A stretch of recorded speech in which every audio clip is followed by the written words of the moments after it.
The morning my son's wife told me my hands were too dirty to hold my own grandson, I didn't say a word back.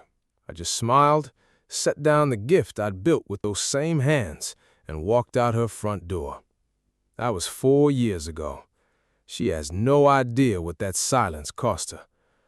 Welcome back to the channel. My name's Rory Chambers. I'm 68 years old. I spent 35 years running my own auto shop on the east side of Youngstown, Ohio, and this is the story of how one woman's pride ended up costing her everything she had. Stick around, because by the end of this, you're going to want her to lose. Let's get into it. It was a Saturday morning in October. I'd been up since 5, not because I had to, but because I couldn't sleep. My son Charlie had called 2 weeks earlier to tell me his wife Melissa had a baby boy, Toby, 7 pounds even, first grandchild. I hadn't held a baby in 30 years, and I was shaking a little just thinking about it. I'd spent the 2 weeks before that in my garage, building a crib mobile out of walnut scraps I'd been saving. Little wooden cars, sanded smooth, hanging off fishing line. Took me 11 nights after work. Well, after retirement, but you know what I mean. After my day. My wife Louise wrapped it in brown paper while I got dressed. I put on the good flannel. No, scratch that. I put on my one clean button shirt, the navy one I keep for funerals, and now, apparently, for getting humiliated. We drove across town to Charlie's place, this newer development off Glenwood Avenue, with the vinyl siding and the 2-car garages that all looked the same.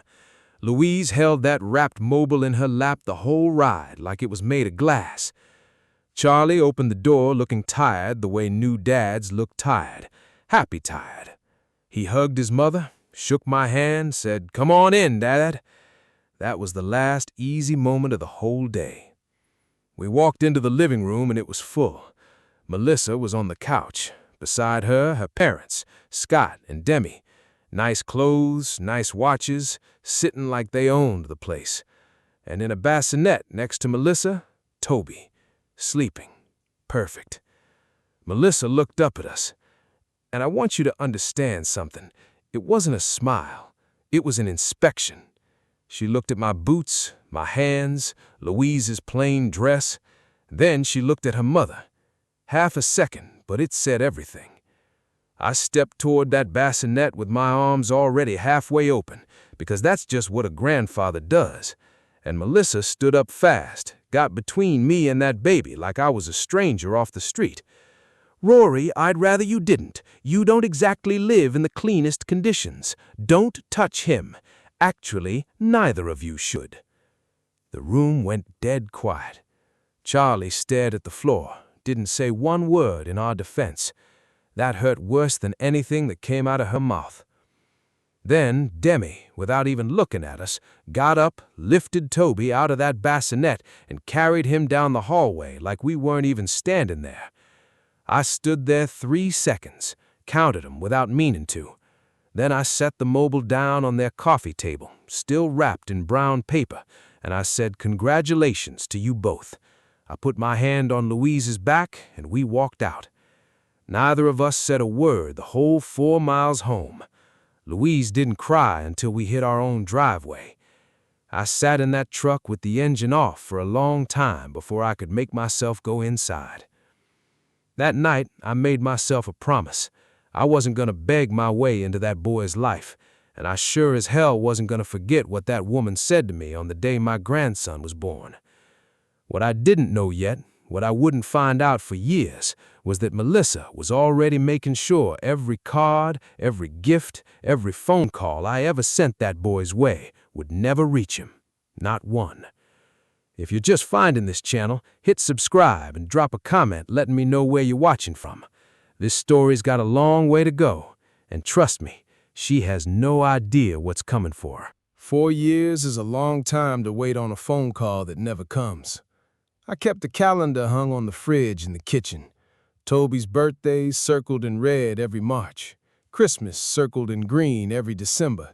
And every single one of those dates, I sent something. A card, a little wooden toy I'd carve in the garage on a slow evening. Once, a set of hand-carved checkers that took me 2 full weekends to get right. The black squares stained with walnut oil so they'd hold up. Louise wrote a note inside every card in that careful handwriting of hers. Always some version of the same line. We think about you every single day, sweet boy. Not one of those cards ever got answered. Not one call ever got returned. Every now and then, Charlie would send a text. "Hope you're well, Dad," like I was some second cousin he'd met once at a wedding. Louise kept those texts saved on her phone and read them more than she ever let on. What we didn't know, what neither of us had any way of knowing, was that none of it was ever reaching Toby at all.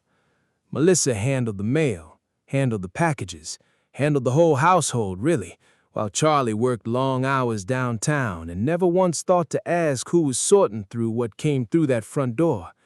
Every card I sent, every gift, she was pulling it aside before Charlie ever laid eyes on it. Told him early on that we'd backed off, that we weren't really trying to stay close, that maybe it was just easier for everyone this way. He believed her. Why wouldn't he? He had no reason yet not to. And Charlie, my boy, he wasn't doing good. I could hear it in his voice on the rare calls we did have. Slower, quieter, something missing that used to be there. Turned out he'd started drinking most nights after work. One glass at first, just something to take the edge off after a long day. Then two, then the bottle would be near empty before Melissa even had dinner on the table. She noticed. She never said a word about it, because asking why he was drinking meant asking about us, and that was a door she'd nailed shut a long time ago and had no plans to open. Meanwhile, I kept my hands busy the way I always have. Still tinkered in the garage most afternoons, still fixed up cars for guys in the neighborhood who couldn't stomach the dealership prices. Louise kept a garden going out back, marigolds mostly, and a row of marigolds she swore kept the bugs off, and her Tuesday morning group at the church on Federal Street. We didn't sit around talking about Toby every day. We're not the kind of people who need to say a thing out loud for the other one to know it's there. She knew when I went quiet after supper and disappeared into the garage a little too long. I knew when she set an extra plate out at the table on his birthday every March and then quietly put it back in the cabinet before Charlie could ever see it and ask why. Every night before bed, same prayer, same words. Let me live long enough to know that boy. Then, one evening, when Toby was about 7, the three of them was sitting down to dinner, and he looked up from his plate with a question that had clearly been sitting in him a while. "Dad, how come I only got one grandma and one grandpa? Cooper's got 2 of each."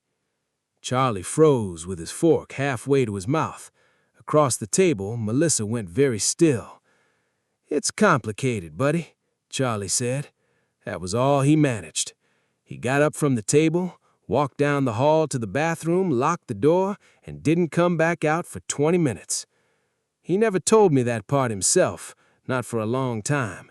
Toby did, years later, in his own way, once he was old enough to understand what he'd actually witnessed that night.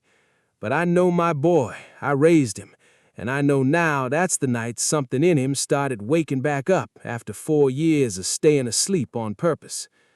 Not long after that, Charlie started noticing things around the house he'd never paid attention to before. A returned package shoved to the back of a closet shelf with handwriting on it he thought he recognized. A number in Melissa's car log logged as unknown that he couldn't place. A flicker across her face, just a half-second too controlled whenever his parents came up in conversation at all.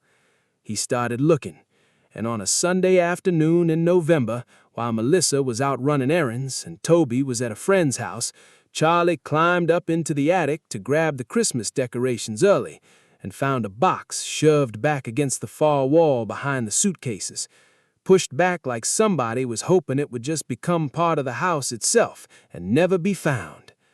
He didn't open it that day.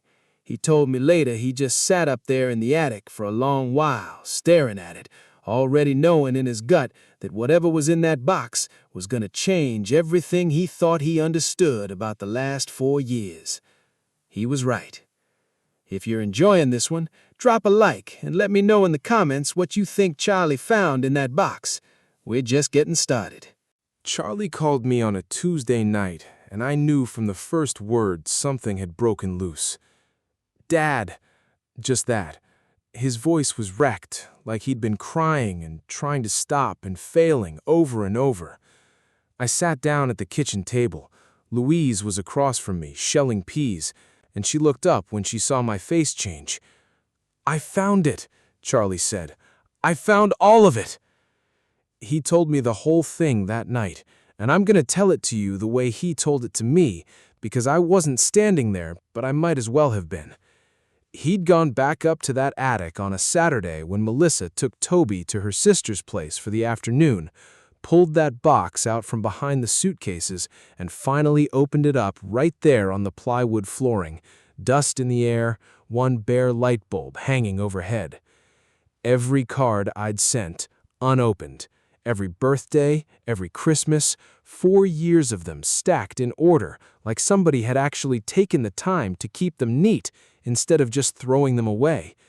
The checkers set I'd carved, still wrapped in the same brown paper Louise had used, never touched. 2 children's books, a little wooden truck I'd made for Toby's 3rd birthday, painted red, the paint still bright because it had never once been played with. And tucked inside one of the Christmas cards, in Louise's handwriting, the note that did it. "We think about you every single day, sweet boy. We love you so much it hurts sometimes. Love, Grandma and Grandpa." Charlie sat on that plywood floor for 20 minutes, holding his mother's handwriting in his hands. He told me later it wasn't the cards that broke him, it was that note, written with so much love and never read by the one person it was meant for. He carried the whole box downstairs and set it right in the middle of the kitchen table. Waited. When Melissa got home that evening and walked in and saw that box sitting there, he said her whole face changed before she even set her purse down. She knew exactly what it was. "You told me they stopped sending things after the first year. 4 years, Melissa. My mother wrote to my son every single year, and he never read one word of it." She didn't say anything at first, just stood there in the doorway. "Say something." And this is the part that told me everything I needed to know about that woman. She didn't apologize. She didn't even try. She looked at my son and said, flat out, like she was stating a fact about the weather, "It's either your parents or this family, Charlie. You need to decide which one matters more." Charlie picked up that box, carried it to the bedroom, and set it down in the corner where he'd see it first thing every morning. He told me something died in him that night, and it wasn't the marriage. That had been dying slow for a long time already. He just hadn't let himself admit it. What died was the last part of him that was willing to keep pretending everything at home was fine. He filed for divorce 8 weeks later. Melissa did not take it quiet. First, it was calls to their mutual friends, painting Charlie as unstable, bringing up his drinking like it had appeared out of nowhere with no cause behind it. Then it was talk around his office, little comments dropped to his coworkers about him going through something. Then on a Wednesday night, when Toby was staying over at a friend's house, she gave him the ultimatum straight to his face. "You choose me or you choose them, right now." He told me what he said back to her, and I've held on to it since. "You are the reason this family fell apart, Melissa, not them, never them." When he told me that part on the phone, I had to sit quiet for a second before I could talk. Then I said, "I'm proud of you, son." "I know, Dad, I know." He asked if he could come see us, bring Toby, said he wanted his son to actually meet the grandparents he'd been hearing about in secret his whole life.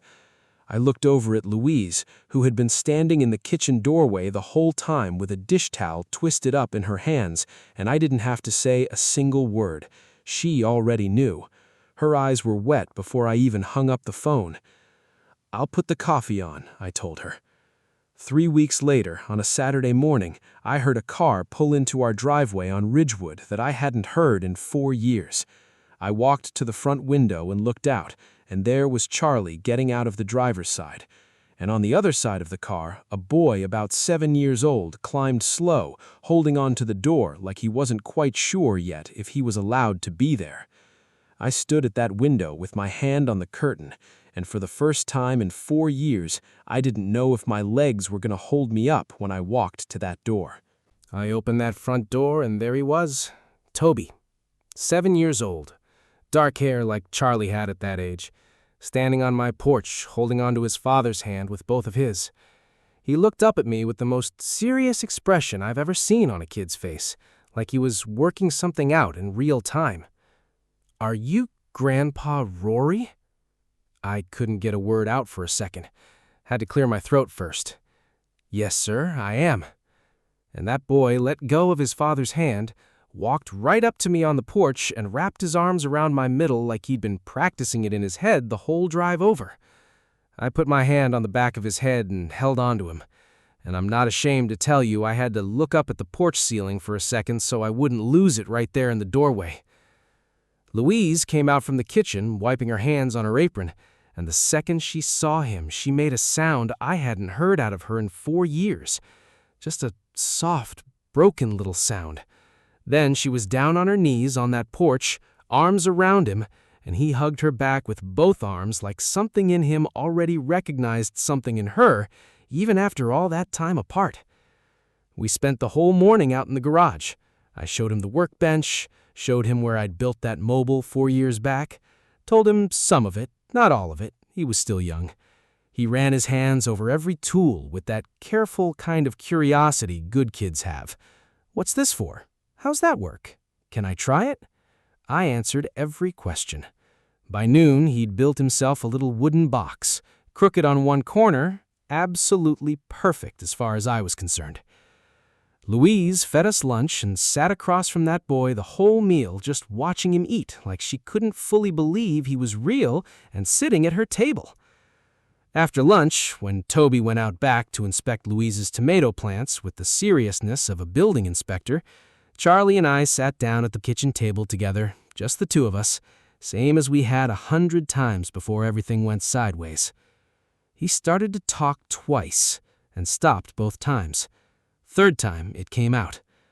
"Dad, I should have never let this happen." His voice cracked on the first word. "I stood there 4 years ago and said nothing while she said what she said to you. I told myself I was keeping the peace. I wasn't. I was just scared of her. You and Mom deserved a son who'd stand up for you, and I failed you both. I failed Toby, too, keeping him from you all this time." I reached across the table and put my hand on his arm.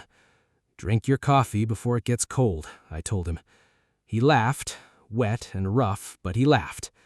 And that was the start of us finding our way back, one Saturday at a time. Over the next several weeks, they came down to Ridgewood Lane every Saturday Charlie had him. Louise always had something cooking by the time they pulled in. She and Toby built their own little world fast. She taught the garden, he asked her 100 questions about every plant, and she answered every single one with the patience of a woman who'd been waiting 4 years to be somebody's grandmother the right way.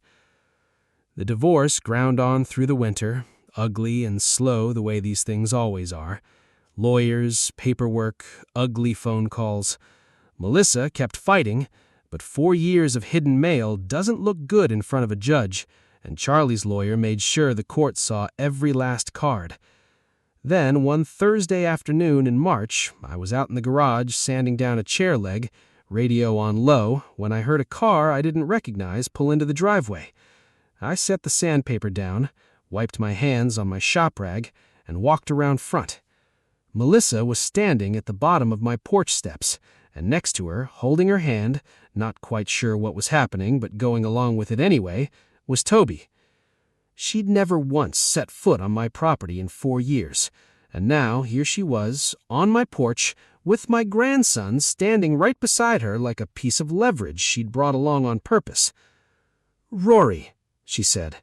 Not a hello, just my name, careful, like she was testing how it would land.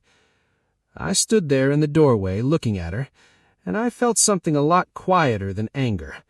Mostly I just felt tired. And underneath that, something I won't pretend wasn't there, the particular feeling of a man who simply waited long enough.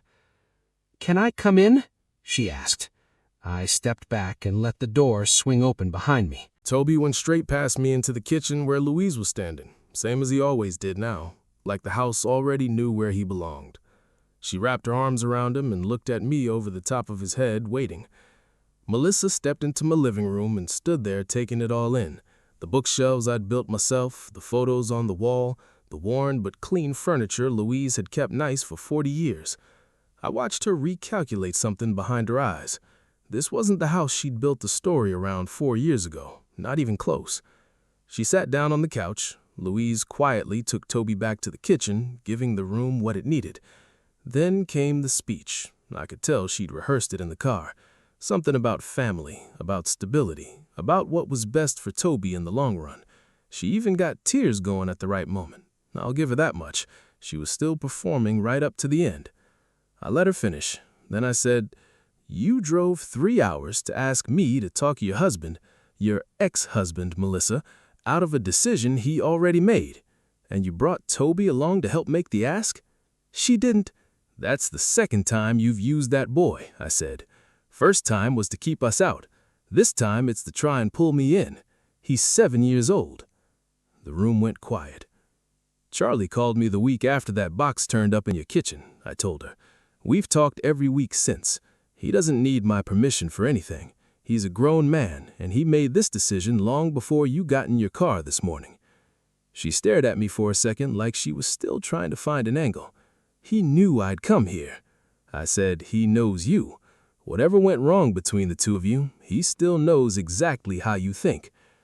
Right then I heard tires on the gravel outside, Charlie's car. She turned toward the window, watched him get out, then looked back at me with something desperate behind her eyes. "Come on," I said, standing up. "I want to show you something." I walked her out to the garage. Charlie came in through the side door behind us and didn't say a word. We'd talked it through on the phone 2 days before, and he knew his part was just to stand there. Louise brought Toby in a minute later and stood near the door with her hand on her shoulder. Along the east wall of my garage, on a set of shelves I'd built the year before just for this, sat the boxes. Every birthday, every Christmas. 4 years of gifts and cards, all of it recovered from Melissa's attic after Charlie found it, cleaned up, stacked neat, labeled by year. She looked at those shelves and her face told me she already knew what she was looking at. Every time we couldn't hand him something ourselves, I said, we found another way. I picked up a folder off my workbench and set it down flat in front of her. Every year, I put the cost of whatever gift we sent, plus what I could scrape together on top of it, into a college fund for that boy. She opened the folder slow, like she was scared of the numbers. I'm not a rich man, never have been, but Louise and I spent 40 years putting away what little we could, quiet and steady, because that's how we agreed to live a long time ago. That fund, by the time she opened that folder, had enough sitting in it to cover 4 years at any state school in Ohio, no problem at all. The man she'd told her husband was too dirty to hold his own grandson spent 4 years quietly building that same grandson's future, while she hid his birthday cards in an attic. Her hand shook a little. I saw it. Then Toby, who'd been standing quiet by the door this whole time, looked up at his mother and said the thing I don't think she'll ever forget. "He never forgot me, Mom. Grandma didn't either, not one time." Her face just came apart.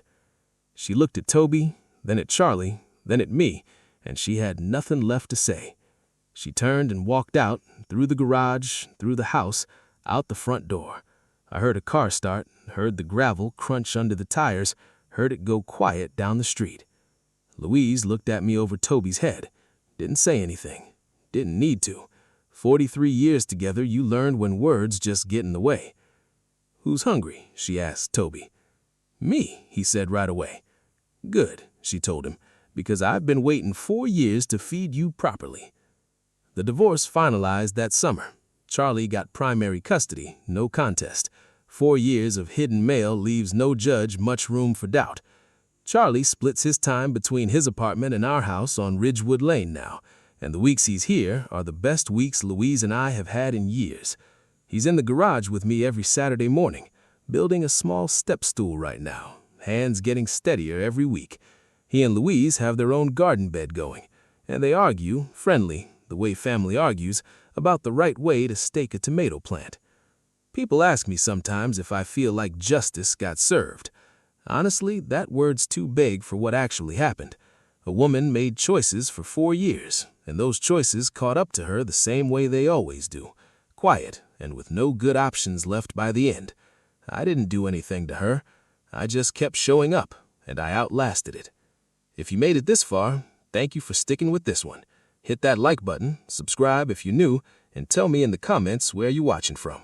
See you in the next story.